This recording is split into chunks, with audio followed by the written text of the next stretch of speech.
Why do you want to work out? What is your goal? The most important thing is that you have a vision, that you have a goal. Because without that vision and without that goal, again, you're drifting around and you're never gonna end up anywhere. People don't become successful just by accident. Maybe the guy that found gold in California and started the gold rush, but don't count on that. That's the one in a lifetime kind of a situation. So you got to really have a specific goal, and to me, to have that vision that I want to be Mr. Universe, that I want to be the greatest bodybuilder of all time. That was a great vision, and that specifically to look like Reg Park and to be up there on that stage and to lift the trophy overhead and to win the championship over and over and over again. So that was a great goal. You have to have a goal. Now, it doesn't have to be that specific goal, but it has to have some goal. This is why I always recommend to people, sit down, take your time, and start thinking about, why do you want to work out? What is your goal? And that can be as crazy as it is. It could be, I want to impress girls. If that's your goal, so be it, but it motivates you. It could be that you're emulating a certain, bodybuilder or a certain football player, a certain boxer, whatever it is. Have those pictures put all over the wall like I did when I was a kid. I put pictures of Reg Park and of Sonny Liston, of boxers and of Ali and of powerlifters and weightlifters all over my bedroom, wall. So that every day when I go to sleep, every day when I wake up, I look at those pictures and they motivate me. You need that motivation, and then therefore you have this kind of imprint in front of you all the time, and you know exactly what you're chasing. People always come up to me and says, why are you smiling? You're working out 5 hours a day. You're doing the same as the other guys, but the other guys have a sour face. They're pissed off that they have to do another rep or another set or something. I looked forward to another 1,000 reps of sit-ups. I looked forward to another 500 pounds of leg press or squat. I looked forward to doing more and more curls until my arms fall off. Why? Because I knew that every rep that I did and every set that I did and more weights that I lifted, I get one step closer to turning that vision into reality. So I was turned on by that. I was excited. I couldn't wait to get to the gym.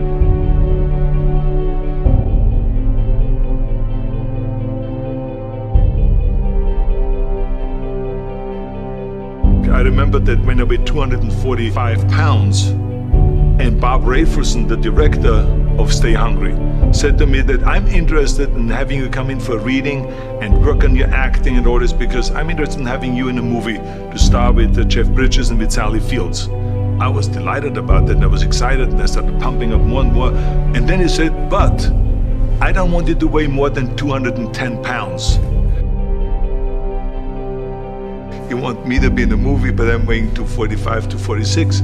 I say, I just won the Olympia, I say, which was 1974, and I was really at my biggest. And but he demanded that, and he says, look, it's very simple.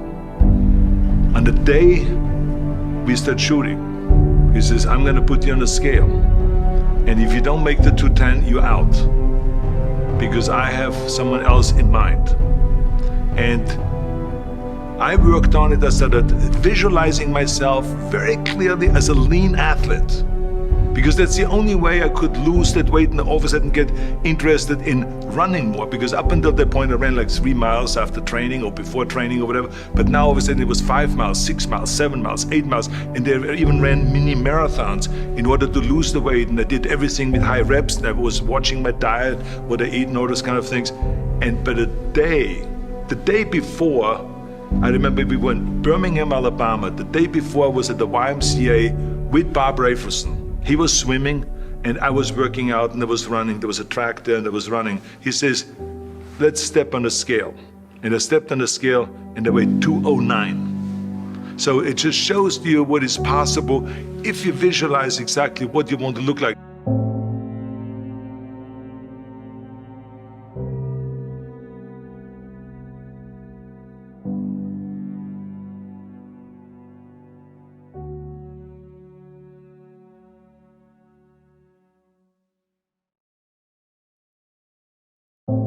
And there was no room for any kind of like, well, I can't get my act together or anything like this, because there's only a certain amount of time. But the key thing again is have the clear vision. Have the specific goal of what you want to accomplish, because then you never go to the gym and you say, the day I feel down a little bit, I don't know what it is all about, I don't know my life, I'm confused. No, I tell you that I was a perfect example of someone that was not confident at all.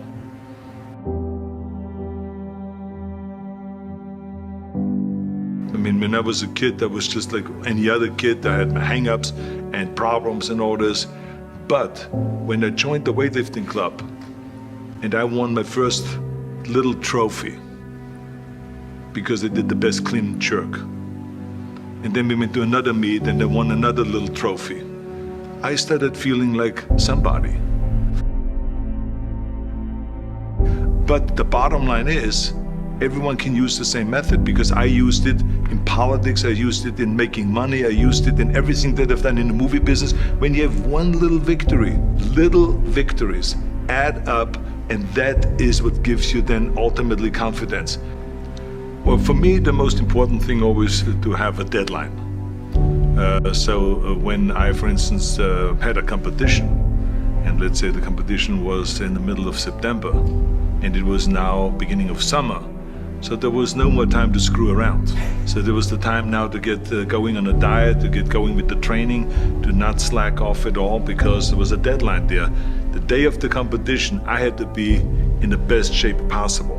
And I knew that if I come to the competition and I lose because I did not schedule my training the proper way, or I didn't have the right frame of mind, or I didn't give everything, literally worked my butt off, I would be just so angry.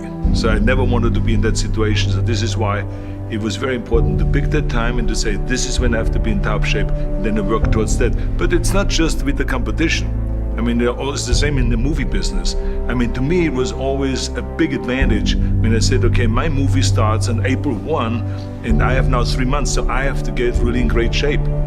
So you pick those times. It could also be that you have no movie and you have no Mr. Olympia or no Mr. America, no Mr. Universe coming up or any of those things. But you say to yourself, the summer starts in June.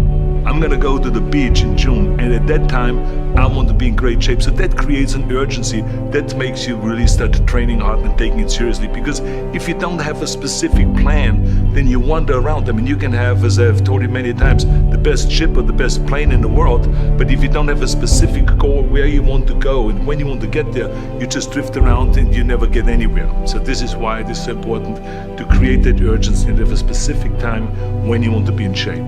Well, I mean, look, everyone has a problem with time, but the day has 24 hours and we sleep 6. Now, I know there's some out there that say, whoa, I need 8.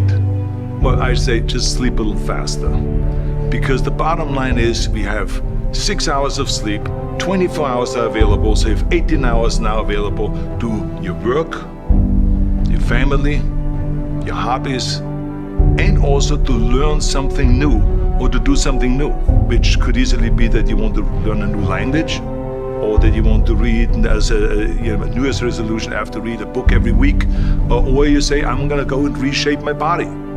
So you're gonna go and take this hour out of your schedule and say, I'm gonna train an hour every day.